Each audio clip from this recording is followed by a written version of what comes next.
Hello student, अनवीरा online classes में आप सभी का स्वागत है। मैं मनीष मालवीय, आपका साइंस टीचर, आज आपके साथ उपस्थित हूँ एक बार फिर से कक्षा 10th का अध्याय 12 प्रमुख प्राकृतिक संसाधन को लेकर। इस अध्याय को हम पिछले 3 वीडियो से कंटिन्यू कर रहे हैं और आज इसका अध्याय का चौथा पार्ट है। ठीक है, इस अध्याय में हमने प्राकृतिक संसाधनों की परिभाषा क्या होते हैं, उसके बाद उसके प्रकार क्या होते हैं, फिर वन्य जीव संरक्षण, वन संरक्षण के बारे में पढ़ा था। उसके बाद हमारे भारत में कौन कौन से, भारत और राजस्थान में कौन कौन से वन्य जीव अभ्यारण्य हैं और कौन से वन्य जीव वन संरक्षण है, वन है, वनों को संरक्षण के लिए कौन से उपाय किए जा रहे हैं, इन सब के बारे में अपन ने पढ़ा। अपन अब इस अध्याय को आगे लेते हैं अपन और बढ़ते हैं जैव मंडल निश्चय के बारे में। जैव मंडल निश्चय देखिए क्या होता है। वे प्राकृतिक क्षेत्र जिन्हें वैज्ञानिक अध्ययन के लिए शांत क्षेत्र घोषित किया गया है। शांत क्षेत्र एक वर्ड आया है यहाँ पे, शांत क्षेत्र वैज्ञानिक अध्ययन के लिए, यानी जैव मंडल निश्चय ये, या इसे बायोस्फीयर रिजर्व भी कहते हैं। तो क्या होता है जैव मंडल निश्चय या बायोस्फीयर रिजर्व? क्या होता है देखिए, वे प्राकृतिक क्षेत्र, यानी वे प्राकृतिक क्षेत्र, मनुष्य ऐसी कोई क्षेत्र नहीं बनाता जो प्रकृति द्वारा निर्मित हो, वहां पर वैज्ञानिक अध्ययन के लिए शांत क्षेत्र, यानी ऐसे क्षेत्र जहां पर बिल्कुल भी वैज्ञानिक अध्ययन के लिए शांत क्षेत्र हो, अर्थात कि वहां वैज्ञानिक अध्ययन किए जाते हो, वैज्ञानिक अपने परीक्षण प्रयोग करते हैं, वो क्या कहलाते हैं? शांत क्षेत्र कहलाते हैं। बिल्कुल वैज्ञानिक अध्ययन के लिए शांत क्षेत्र होते हैं, उन्हें अपन जैव मंडल निश्चय या बायोस्फीयर रिजर्व कहते हैं। बायोस्फीयर रिजर्व कहते हैं। ठीक है, अब ये जो जैव मंडल निश्चय है, इनको बायोस्फीयर रिजर्व हो, इसकी दो कुछ शर्तें हैं। पहली शर्त यह है कि पहली शर्त कहती है कि वहां 0.5% क्या हो? जैव विविधता।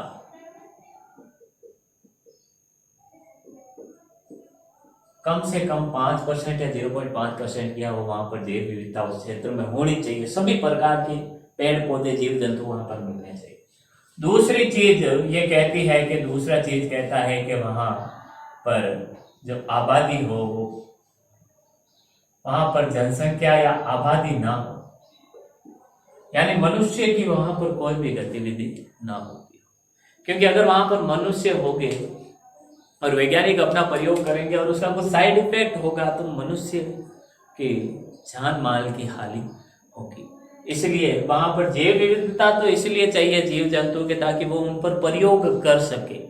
ठीक है, लेकिन मनुष्य की आबादी वहां पर नहीं होनी चाहिए, लगभग नहीं के बराबर होनी चाहिए। तो ऐसे भारत के कुछ प्रमुख जैव मंडल निश्चय या बायोस्फीयर रिजर्व, भारत में कुछ ऐसे क्षेत्र हैं जो वैज्ञानिक अध्ययन के लिए घोषित किए गए हैं कि वैज्ञानिक वहां पर जाते हैं और आराम से क्या करते हैं? अपना परीक्षण करते हैं। जैसे अंडमान निकोबार द्वीप समूह में ग्रेट निकोबार जो जगह है, वहां पर जैव मंडल निश्चय उसे घोषित किया गया है। वहां वैज्ञानिक जाते हैं और अपने अलग अलग प्रकार के अध्ययन करते हैं वहां की जैव विविधता पर, और कुछ प्रयोग करना हो तो वहां पर जाते हैं। फिर असम के अंदर काजीरंगा, मानस, ये जो जगहें हैं वहां पर जैव मंडल निश्चय घोषित है, वैज्ञानिक अध्ययन के लिए खोला गया है हमने। कर्नाटक और केरल में जो नीलगिरी की पहाड़ियां हैं, वहां पर पुराने से पुराने बहुत ही प्राचीन वनस्पति पाई जाती है, तो वहां पर दवाइयां बनाने के लिए वैज्ञानिक वहां पर जाते हैं, जो डॉक्टर होते हैं वहां पर जाते हैं। उत्तर प्रदेश में नंदा देवी के जो वन है, जंगल है, वहां पर वैज्ञानिक अध्ययन के लिए उन्हें खोला गया है, जैव मंडल निश्चय बनाया गया है।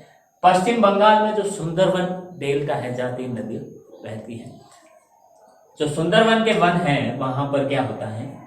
वहां पर जैव मंडल निश्चय बनाया गया है, वैज्ञानिक अध्ययन के लिए वो जगह सुरक्षित की गई है। मध्य प्रदेश में कान्हा है एक जगह, जहां पर एमपी के अंदर कान्हा एक जगह है, जहां पर क्या किया जाता है? वैज्ञानिक अध्ययन करते हैं अपना। और राजस्थान के अंदर थार का रेगिस्तान, जो थार का रेगिस्तान है, जहां पर जनसंख्या बहुत ही कम है। ठीक है, वहां पर वनस्पति नहीं है, लेकिन जनसंख्या बहुत ही कम है, तो वैज्ञानिक अध्ययन के लिए वहां पर प्रयोग के लिए किया जाता है। जैसे परमाणु विस्फोट किए,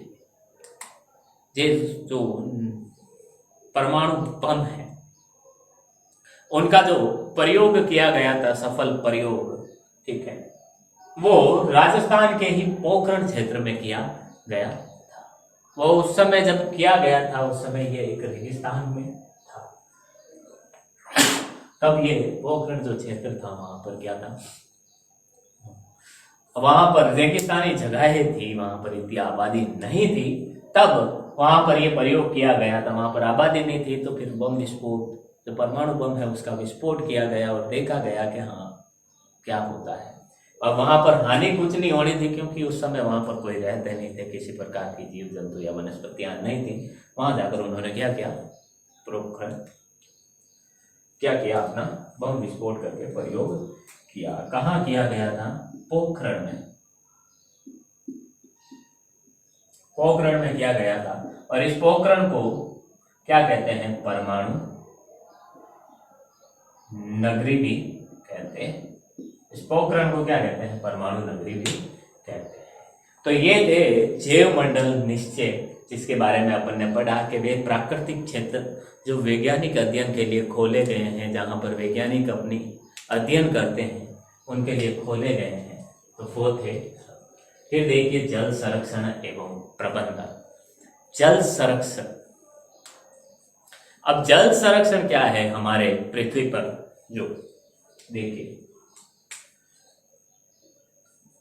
78% जल है। पृथ्वी का जो पूरा भाग है उसमें से ये पूरा 78% तो वहां जल है, और बाकी 2% या 3% या 20-21% वहां पर क्या है, हम जहां हम रहते हैं। इस 78% का जो भी पानी है वो 2.9 या 3%, लगभग 3% जो पानी है ना, वो हमारे पीने लायक पानी। बाकी जो भी 97% लगभग जो पानी है वो समुद्री पानी है, खारा पानी है, लवणीय जल है, जो हमारे लिए कुछ काम का नहीं है। अब हमारे काम का उस 78 में से 78 के पूरे 100% में से सिर्फ और सिर्फ 3% काम का है, जो हम काम में लेते हैं, ठीक है, पीने के, नहाने धोने के। बाकी वो समुद्री जल है, खारा जल है, जिसका कोई महत्व नहीं बचा है, ठीक है। तो ये 3% जल का भी हम मनुष्य इस प्रकार से प्रयोग कर रहा है, अंधाधुंध उसको प्रदूषण कर रहा है, जल को वेस्टेज कर रहा है, ऐसे व्यर्थ बहा रहा है, ठीक है। तो इस कारण एक पूरे अंतर्राष्ट्रीय समस्या के रूप में ये उभरा है जल के बारे में, कि इतने कम जल का उपयोग इस प्रकार से हो रहा है कि उसको व्यर्थ ही बहाया जा रहा है। बेफालतू में क्या कर रहे हैं, फालतू में उसको बहा रहे हैं, जल का दोहन कर रहे हैं। तो जल को संरक्षण करने के लिए, ठीक है, जल को संरक्षण करने के लिए सभी देशों ने क्या किया है, अपनी अपनी भागीदारी दी है। तो हम जल संरक्षण के बारे में पढ़ते हैं, एक अनमोल संपदा है हमारे लिए, क्योंकि जल हम खाना भले 2-3 दिन नहीं खाएंगे तो चल जाएगा, लेकिन अगर पानी नहीं पिए एक दिन तो काम चलना बड़ा मुश्किल है, ठीक है। खाना हम 2-3-4-5 दिन भूखे रह सकते हैं, लेकिन पानी अगर एक दिन भी हमें पानी के बिना रहना बहुत ही मुश्किल है। तो जल संरक्षण के लिए, तो इसको बचाने के, इसके प्रबंधन के लिए, इसके जल के संरक्षण के लिए कुछ उपाय किए गए हैं। तो पहले देखिए जल संरक्षण के कुछ सिद्धांत हैं नॉर्मल से, कि हम उन सिद्धांतों पर कार्य करके क्या कर सकते हैं, जल को बचा सकते हैं। जिनमें देखिए जल संरक्षण का पहला सिद्धांत कहता है कि जल की उपलब्धता बनाए रखें। पहला सिद्धांत तो कहता है कि उपलब्धता बनाए रखें, अर्थात क्या होता है कि पानी जितना है उतना रहने दे, वेस्टेज ना करे, क्योंकि जो पीने लायक पानी है वो अपन उपयोग में लेते हैं, जो हमारे काम का पानी है उसका वापस चक्रण नहीं होता है। वो वापस पानी वहां पर आता कैसे, बारिश के रूप में, और बारिश तो साल में एक बार होती है, लेकिन हम तो साल भर क्या करते हैं, पानी का उपयोग करते हैं। तो पानी की जो उपलब्धता है वो बनाए रखनी चाहिए। जैसे हम कुओं से पानी निकाल रहे हैं, जमीन से पानी निकाल रहे हैं, कुएं, तालाब, बावड़ी जैसे भी अपन कर रहे हैं, वहां से पानी निकाल रहे हैं, तो वो पानी जमीन के अंदर का पानी तो कम हो रहा है हमारे उपयोग के कारण। जो भूजल स्तर है, जमीन के अंदर वाला पानी का स्तर वो तो कम हो रहा है, तो उसको वापस बनाए रखने के लिए क्या करना है, हमें जमीन का भू स्तर बढ़ाना है। अब वो बढ़ाना ताकि जितना उपयोग लिया है हमने उतना वापस उस जमीन में आए, वो होगा जल की उपलब्धता बनाए रखना। क्योंकि जितना हमने उपयोग में लिया वापस उतना ही हमने उस जमीन को उपलब्ध करवा दिया है, तो वो क्या कहलाता है, जल की उपलब्धता बनाए रखना। वो पहला सिद्धांत है कि हमें पहला कार्य क्या करना चाहिए, पहला ध्यान ये देना चाहिए सभी मनुष्य जाति को, प्रत्येक व्यक्ति को, कि जल की उपलब्धता बनी रहे। जल की जितनी उपलब्धता है अभी 3% है, तो वो 3% बनी रहे, वो कम नहीं होनी। फिर जल को प्रदूषित होने से बचाए। दूसरी चीज, तालाबों और हर जगह जो भी है जहां भी पानी है पीने लायक, उनको गंदा होने से हमें बचाना है, प्रदूषित होने से क्या करना है, बचाना है। ये दूसरा सिद्धांत है। ये हमारी नैतिक जिम्मेदारी है कि कहीं भी पानी वेस्टेज जा रहा है या फिर गंदा हो रहा है, प्रदूषित हो रहा है, तो हमें उसे बचाने का क्या करना चाहिए, ट्राई करना चाहिए, प्रयास करने चाहिए। ये दूसरा सिद्धांत है, प्रदूषित होने से बचाना। और तीसरा सिद्धांत कहता है कि संदूषित जल को स्वच्छ करके उसका पुनर्चक्रण करना चाहिए। जो भी संदूषित जल है, जो भी क्या है संदूषित जल है, उसका हमें क्या करना चाहिए, पुनर्चक्रण करना चाहिए, अर्थात पूरा चक्र करना चाहिए। यानी जो भी संदूषित जल है, गंदा जल है, प्रदूषित जल है, उसको हमें क्या करना चाहिए, उसको वापस शुद्ध कर हमारे काम में लेना चाहिए। अब उसको शुद्ध करने की कई सारी तकनीकें अभी विकसित की जा चुकी हैं, उनका उपयोग अपन कर सकते हैं। तो 3 सिद्धांत कहते हैं। पहला तो उपलब्धता बनाए रखनी, पहला सिद्धांत कहता है कि पानी की उपलब्धता बनाए रखो। दूसरा सिद्धांत कहता है कि उसको गंदा होने से, प्रदूषित होने से बचाओ। और तीसरा सिद्धांत कहता है कि संदूषित जल, जो भी पानी गंदा हो गया है, उसको अपन क्या करें, उसको स्वच्छ करके वापस पुनर्चक्रण करें, यानी पुनः उपयोग में ले। अब जल संरक्षण के कुछ उपाय दिए गए हैं। वैसे तो कई सारे उपाय हम कर सकते हैं, जैसे भी हम पानी को बचाना चाहे वो उपाय है हमारे लिए। हम पानी को बचाने के लिए कुछ भी करते हैं तो वो हमारे लिए एक उपाय है।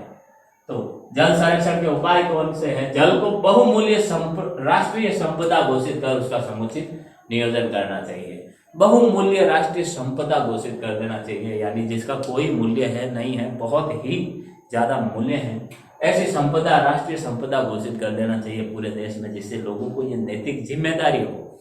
और कानून बनने चाहिए कि जो भी जल को दूषित करे या वेस्टेज करे उसके खिलाफ कुछ कानूनी एक्शन होने चाहिए, कुछ कानूनी नियम होने चाहिए, नियम कायदे होने चाहिए। अगर राष्ट्रीय संपदा समझेंगे, जैसे हमारे देश के कई राष्ट्रीय चिन्ह और राष्ट्रीय पशु पक्षी है, तो हमें उनको बचाने के लिए, उनकी जनसंख्या कम है, उनकी संख्या कम है, तो उनको संख्या को बचाने के लिए, उस प्रजाति को बचाने के लिए उन्हें राष्ट्रीय धरोहर के रूप में क्या कर दिया है, स्थापित कर दिया है। जैसे कि अब पीकॉक है, मोर है, कमल के फूल है, ये सब क्या होते हैं, इन सब का ये कहीं भी दिखते हैं तो इनकी रक्षा की जाती है, क्योंकि मनुष्य में अपने राष्ट्र के प्रति, राष्ट्रीय धरोहर के प्रति इज्जत की जाती है। तो जल को भी एक राष्ट्रीय धरोहर संपदा घोषित कर देनी चाहिए, जिससे मनुष्य अपनी नैतिक जिम्मेदारी समझे उसको। फिर दूसरा है वर्षा जल संरक्षण करना चाहिए। वर्षा के जल का संरक्षण करना चाहिए। जो भी बारिश के रूप में पानी नीचे आ रहा है, वो पीने लायक पानी है, वो बहता बहता क्या करेगा, वापस नदियों में, नदियों से वापस कहाँ जाएगा, समुद्र में। और समुद्र में चला गया तो वो मीठा पानी हमारे लायक फिर काम का नहीं रहेगा, वो खारा पानी हो जाएगा, लवणीय जल हो जाएगा। तो जो बारिश का जो भी पानी आ रहा है उसका क्या करना चाहिए, हमें संरक्षण करना चाहिए।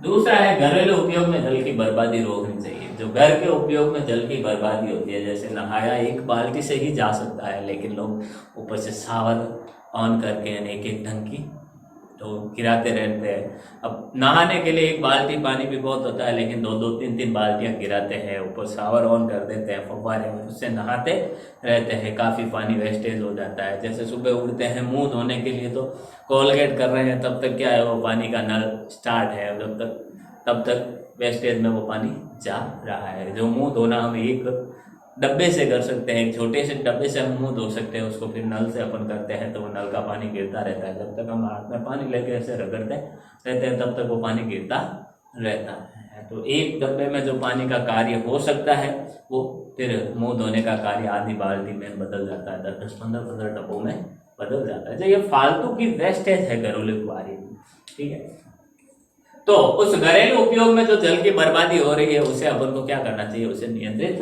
करना चाहिए। फूल जल का अति दोहन नहीं करना चाहिए। जो जमीन का जल है उसका हमें अति दोहन नहीं करना चाहिए। यानी अति दोहन का मतलब ज्यादा काम में नहीं, यानी हमें जितनी जरूरत है उतना तो पानी हम काम में लें, जमीन से उतना पानी तो निकाले, कुएं से बावड़ियों से उतना पानी तो काम में ले जितनी हमें जरूरत है, लेकिन अति दोहन नहीं करना कि हमें नहाने के लिए 1 बाल्टी की जरूरत है लेकिन हम 5-5 बाल्टी वहां जमीन से निकाल रहे हैं, कुएं बावड़ी से निकाल रहे हैं और ऐसे ही गिरा रहे हैं, ऐसे ही बर्बाद, तो वो अति दोहन हो जाता है। जब तक हमारी आवश्यकता के अनुसार हम लेते हैं, जितनी आवश्यकता है उतना पदार्थ लेते हैं, तब तक तो क्या होता है, ठीक होता है कि हाँ ये सही है, वो विवेकपूर्ण उपयोग होगा।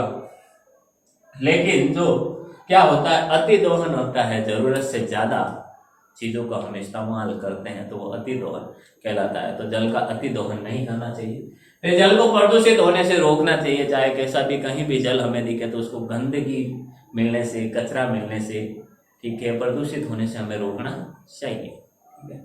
जल को पुनर्चक्रित कर काम में लेना चाहिए। प्रदूषित जल हमें अगर कहीं भी मिलता है, ठीक है, तो उसको अपन प्रदूषित जल को क्या करके पुनः चक्रित करके पुनः एक बार चक्रण में लाकर हमें क्या करना चाहिए, काम में लेना चाहिए। उस प्रदूषित जल को वापस शुद्ध करके काम में लेना चाहिए। सिंचाई जो है वो टपकन और फव्वारा विधि, ये आधुनिक विधियां है सिंचाई करने की, जिसमें पानी की बहुत ही कम वेस्टेज होती है, बहुत ही कम पानी व्यर्थ होता है सिंचाई में। तो इन विधियों का टपकन विधि और फव्वारा विधि का उपयोग करना चाहिए। टपकन विधि क्या होती है कि इसमें बूंदों फसलों की जड़ों के आसपास क्या कर देते हैं, पाइप छोड़ देते हैं और उन्हें छेद कर देते हैं, जिससे बूंद बूंद बूंद बूंद करके क्या करता है, पानी जड़ों के अंदर जाता रहता है और पौधे वो क्या करते हैं, अपने काम में लेते हैं। और फव्वारा विधि क्या होती है, खेतों के बीच में क्या करते हैं, पाइप डाल देते हो, पाइप के ऊपर एक नल लगा के उस पर एक नोजल, घूमने वाला जो नोजल होता है, जो वॉल्व होता है, वो लगा देते हैं, ठीक है। और वहां से पानी जब ऊपर जाता है तो नोजल के कारण घूमता रहता है, नोजल घूमते हुए नोजल या वॉल्व से पानी ऊपर की तरफ बिखरता रहता है, जिससे ऐसा लगता है कि ऊपर से बारिश हो रही है। इससे फव्वारा विधि और टपकन विधि से कम पानी के अंदर पौधों की सिंचाई हो जाती है, तो वेस्टेज नहीं होता है। फिर कहता है बाढ़ नियंत्रण और जल के समुचित उपयोग के लिए नदियों को परस्पर जोड़ना चाहिए। जो बाढ़ आती है उसके नियोजन के लिए और जल का जो समुचित काम में लेना, जो भी बारिश के रूप में पानी आता है उसका सही ढंग से काम में लेने के लिए हमें नदियों को परस्पर जोड़ना चाहिए। क्योंकि जब एक नदी बहती है तो बाढ़ कब आती है, बाढ़ कब आती है, बाढ़ जब नदियों में पानी बह रहा है नॉर्मल स्तर पर, तब तो नदी बहेगी, ठीक है। जब यहाँ पर बारिश होती है बहुत तेज और नदियों की जो क्षमता है पानी को ले जाने की, ठीक है, पानी को ले जाने की जो क्षमता है, उनके चारों तरफ की जो दीवारें है बना रखी है या जो प्राकृतिक रूप से दीवार बनी हुई, जब इस दीवार से ऊपर उस नदियों में क्षमता से ज्यादा पानी बहने लगता है तो वो पानी क्या करता है, आसपास की दीवारों को तोड़कर क्या करता है, नदियों के प्राकृतिक रास्ते से बाहर निकलता है और बाहर निकलकर आसपास के गांवों में चला जाता है, जिसे हम कहते हैं कि बाढ़ आ गई, बाढ़ आ गई। उस बाढ़ से नियोजन के लिए क्या करें, जब नदियों को आपस में जोड़ा जाए, यानी एक नदी इधर से और जा रही है तो इनका जल आपस में जोड़ दिया जाए, जिससे जब कभी भी क्या हो कि इसमें पानी की मात्रा ज्यादा हो जाए तो वो कहाँ चला जाए, दूसरी वाली नदियों में चला जाए, लेकिन घास के गांवों में ना जाए, जिससे कि बाढ़ का नियोजन अपन कर सकते हैं। तो अब तक अपन ने देखा कि जैव मंडल निश्चय क्या होता है। प्राकृतिक रूप से जो शांत क्षेत्र होते हैं जहाँ पर वैज्ञानिक अध्ययन किए जाते हैं उन्हें हम जैव मंडल निश्चय या बायोस्फीयर रिजर्व कहते हैं। भारत के कुछ प्रमुख निश्चय देखो, अंडमान निकोबार द्वीप समूह, असम, कर्नाटक, केरल, उत्तर प्रदेश, पश्चिम बंगाल, मध्य प्रदेश, राजस्थान है, ठीक है। इसके बाद अपन ने जल संरक्षण एवं प्रबंधन के बारे में पढ़ा। उनके 3 सिद्धांत के जल की उपलब्धता बनाए रखना, प्रदूषित होने से बचाना और प्रदूषित जल को स्वच्छ करके वापस काम में लेना। फिर जल संरक्षण के कुछ उपाय पढ़े, पहले उसको राष्ट्रीय संपदा घोषित कर दे, दूसरा जल संरक्षण करे, वर्षा जल संरक्षण। फिर घरेलू उपयोग में जल की बर्बादी हो रही है उसको रोकने की प्रयास करें। भूजल का अति दोहन नहीं करना, बहुत ही ज्यादा दोहन नहीं करना, जल को प्रदूषित होने से रोकना, जल को पुनर्चक्रित कर काम में लेना, ठीक है। टपकर और फव्वारा विधि का उपयोग सिंचाई में करना और नदियों को परस्पर जोड़कर हम क्या कर सकते हैं, बारिश को, बाढ़ आने से हम रोक सकते हैं। हाँ बच्चों, आगे अपन पढ़ते हैं समाकलित जल प्रबंधन के बारे में। अब तक हमने जो भी पढ़ा बायो जैव मंडल निश्चय, जल संरक्षण के बारे में पढ़ा। अब समाकलित जल प्रबंधन, जल को बचाने का एक तरीका है, एक उपाय है, जिसके बारे में अभी अपन पढ़ते हैं। देखिए समाकलित जल प्रबंधन क्या होता है। इसमें क्या होता है कि किसी क्षेत्र विशेष में, किसी क्षेत्र विशेष में क्या करते हैं, वहां की, यानी किसी क्षेत्र विशेष की कृषि, वानिकी, कृषि, वानिकी और कृषि, वानिकी और जल संबंधित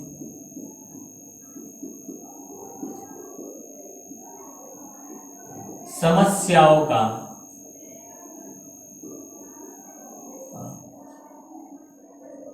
समुचित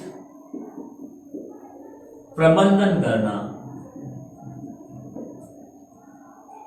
किसमें आता है, समाकलित जल प्रबंधन में आता है। समाकलित जल प्रबंधन में आता है। अब क्या होता है इसमें, किसी क्षेत्र विशेष की कृषि, वानिकी के बारे में, कृषि, बागानी, बागवानी और वहां की जल की संबंधित जो समस्याएं है उनका समुचित प्रबंधन करना क्या होता है, समाकलित जल प्रबंधन में आता है। यानी कहने का मतलब सिंपल भाषा में अपन इसे कह सकते हैं कि समाकलित जल प्रबंधन एक ऐसी तकनीक है जिसमें सरकार का कोई कुछ खास हाथ नहीं होता है। सरकार के ना तो कोई कायदे कानून होते हैं, ना कानून बनाए जाते हैं, ना कायदे बनाए जाते हैं, ना कोई नियम होते हैं। लोगों द्वारा ही क्या किया जाता है, वहां पर कुछ ना कुछ किया जाता है जल को संरक्षण देने के लिए। अब क्या करते हैं देखिए इसमें, ये क्या है, यह वर्तमान की सोच कहते हैं, इसको वर्तमान की सोच कहते हैं। इस समाकलित जल प्रबंधन को हम वर्तमान की सोच कहते हैं, ठीक है। एक नई सोच है ये बिल्कुल। इसमें बाढ़ नियंत्रण,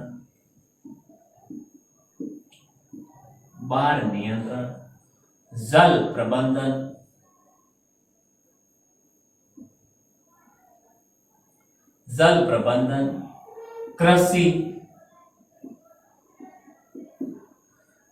वानिकी, ठीक है, और सिंचाई आदि, यानी बाढ़ नियंत्रण, जल प्रबंधन, कृषि, वानिकी, सिंचाई आदि में क्या करते हैं, आदि से संबंधित समस्याओं का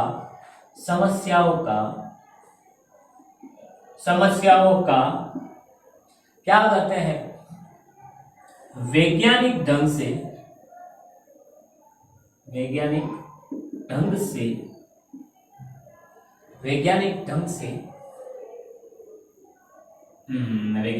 से सॉल्यूशन, या इसे वैज्ञानिक ढंग से हल करने का प्रयास करते हैं।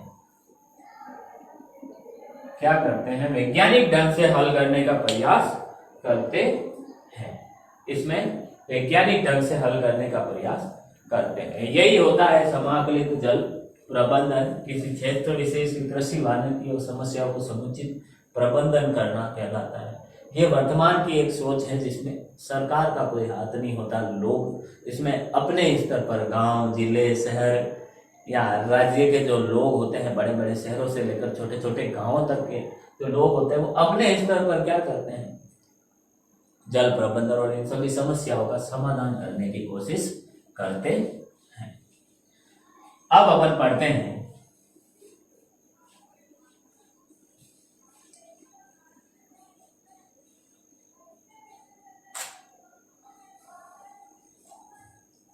अब अपन पढ़ते हैं किसके बारे में? हाँ, वर्षा जल संरक्षण के बारे में। अभी तक हम जल संरक्षण और ये जल संरक्षण को अभी अपन पूरा करते हैं। वर्षा जल संरक्षण क्या होता है? देखिए, वर्षा जल संरक्षण में ध्यान दें। हाँ, अब वर्षा का जो जल होता है वो मनुष्य के बहुत ही कम काम में आता है और सीधा किसमें चला जाता है? पृथ्वी पर बारिश होती है और पृथ्वी के अंदर चला जाता है, भूजल में चला जाता है, ठीक है, और कुछ एक वापस वाष्पित होकर चला जाता है। तो वर्षा जल का संरक्षण करना जरूरी है, उसको सुरक्षित रखना, मानव के उपयोग में आए ऐसा रखना जरूरी होता है। तो इसके लिए अपन क्या करते हैं? वर्षा जल का संरक्षण करते हैं। और राजस्थान में जो राजस्थान की कुछ स्वदेशी पद्धतियां हैं, स्वदेशी पद्धतियां हैं कौन किसकी? जल संरक्षण की। जल को सुरक्षित करने के लिए राजस्थान में कुछ पद्धतियां अपनाई जाती हैं। 4-5 पद्धतियों के बारे में मैं आपको बताता हूं जो आपके कोर्स में है। पहली पद्धति है खड़ी। खड़ी में क्या होता है? ये एक ढालदार, यहाँ पर ढाल होती है, वहां पर ये अपनाया जाता है जल संरक्षण का। बारिश में हम देखते हैं जहाँ पहाड़ों पर क्या होता है, बहुत ज्यादा बारिश होती है, तो इसके दो तरफ तो क्या करते हैं? जैसे ये ढाल है, ठीक है, एक इस ढाल के एक तरफ और दूसरी तरफ क्या करते हैं? धोरे की दीवार बनाते हैं। क्या बनाते हैं? धोरे की दीवार बनाते हैं दोनों तरफ, एक तरफ ढाल पर, ठीक है। इसके आगे की तरफ एक पत्थर की दीवार बनाते हैं बढ़िया सी। फिर आगे जाने के बाद ये दोनों धोरे की तरफ दीवार और फिर एक पत्थर की दीवार, फिर धोरे की दीवार और ये पत्थर की दीवार, ये सब पत्थर की दीवारें और दोनों तरफ धोरे की दीवारें। जैसे ही यहाँ पर बारिश होती, ठीक है, तो इनमें पानी भरता है। अब ये इस प्रकार से ढाल की तरफ है, देखिए इस प्रकार से ढाल की तरफ है, तो ये तो है ढाल, ठीक है, ऐसे ढाल की तरफ यहाँ बारिश होती है तो पानी नीचे की तरफ आएगा। तो इन दोनों की तरफ क्या करते हैं? धोरे की दीवार बनाते हैं और आगे की तरफ क्या करते हैं? अपन एक पत्थर की दीवार बनाते हैं। इस प्रकार से क्या करते हैं? जैसे यहाँ पर ये दोनों तरफ धोरे की दीवार और यहाँ पर पत्थर की दीवार, फिर दोनों तरफ धोरे की दीवार, पत्थर की दीवार, इस तरीके से हम क्या करते हैं? इस पर खड़ीन बनाते हैं। ये खड़ीन कहलाती है। जब यहाँ पर बारिश होती है तो ये बारिश हुई, जैसे यहाँ पर, जैसे ही यहाँ पर बारिश होती है तो ये बढ़ता है। जैसे इसमें पानी इस खड़ीन की क्षमता से ज्यादा हो जाता है, ये पानी पार करके अगले वाले खड़ीन में चले जाता है, आगे वाले खड़ीन में चला जाता है, फिर ये बढ़ जाता है तो आगे वाले में चला जाता है। तो देखिए आगे वाले में चला जाता है,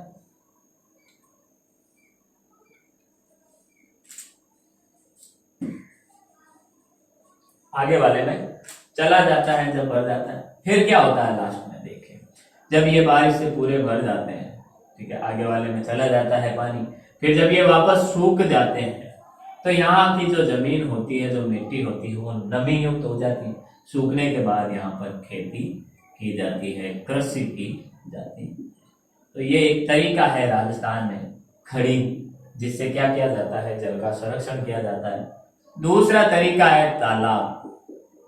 हम नॉर्मल अच्छे से जानते हैं इन सब चीजों के बारे में कि तालाब क्या होता है। तालाब क्या होता है? तालाब एक गोल, हमारे यहाँ पर भी है, प्रत्येक गांव में लगभग एक तालाब होता है। पानी को सुरक्षित करने के लिए पुराने जमाने में लोग अलग अलग तालाब बनाते थे, राजा महाराजा, जिसमें नहाने के लिए वो जाते थे, नहाने के लिए जाते थे। महिलाओं के लिए अलग होता था और पुरुषों के लिए अलग होता था। फिर तीसरा है बावड़ी, बावड़ी, बावड़िया भी होती थी, जिसमें हम देखते हैं कि बावड़िया 4 कोने की या गोल होती थी, 4 कोने की होती थी। इसमें अंदर जाने के लिए क्या करते थे, इस प्रकार से कलाकृति के जो सीढ़ियां बनाते थे अलग प्रकार के अंदर जाने के, और ये बहुत ही देखने में सुंदर होती है। ठीक है, यहाँ पर पानी सुरक्षित किया जाता था। चौथी चीज है वो है